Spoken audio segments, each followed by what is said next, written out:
Shalom, shalom. We are in the 8th day, in 1 week and 1 day of the counting of the Omer, and I would love to share with you very important points that are written in this book, and it's based on the first chapter of this book, Reaching New Heights Through Prayer and Meditation by Miriam Yerushalmi.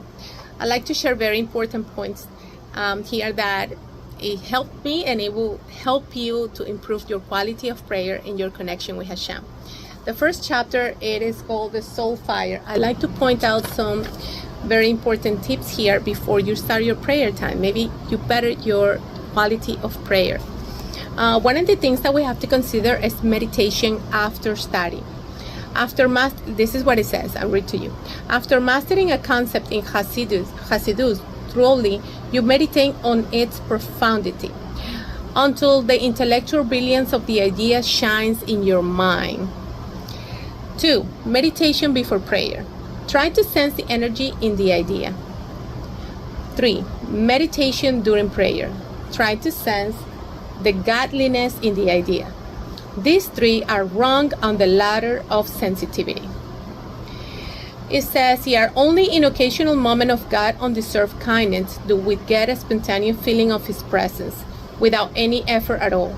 Normally, we need to put it in the work, and these 3 forms of meditation are indispensable.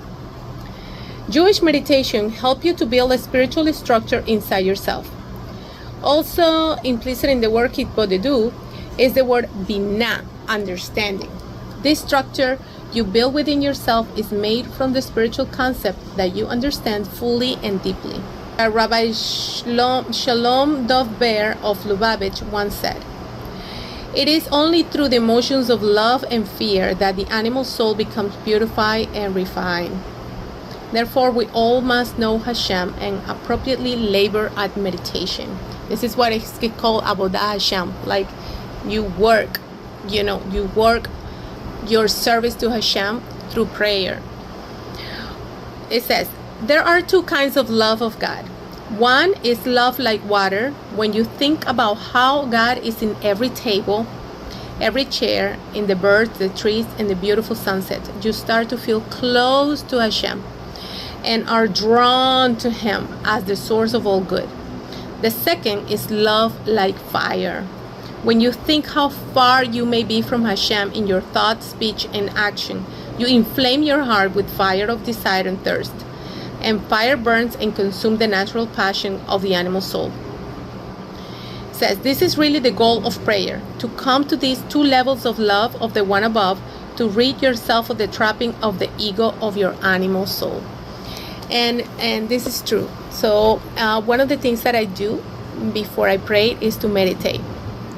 I just take my time talking to Hashem. Sometimes I just stare at the sky, and I tend to just stay silent and think things through, my thoughts, and then I begin to pray.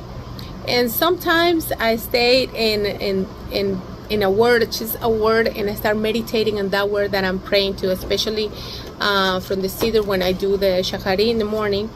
And I just start praying and meditating on a blessing or anything that it just comes to me. And then I study, for very short time, maybe 10 minutes. I read the Torah and I meditate on that, and that stays with me. And that, believe it or not, it will make you escalate. You just go higher and higher and higher and higher in your comprehension and in your dependence on the Creator. You depend on the Creator. Therefore, your heart is not anymore depending of if a person does something for you, or if... Hi, baby. You just wake up? Is that mi bella? Mi pochi? We are twins. When I just want to encourage you to keep on praying. Tomorrow I will read the second, the important points of this second chapter. I will put the link of this book if you want to improve your time in prayer and meditation. Okay. No matter what you do, I love you, baby. I'm hungry. Okay. Good morning. Goodbye, everybody. Talk to you tomorrow. Goodbye. See you tomorrow.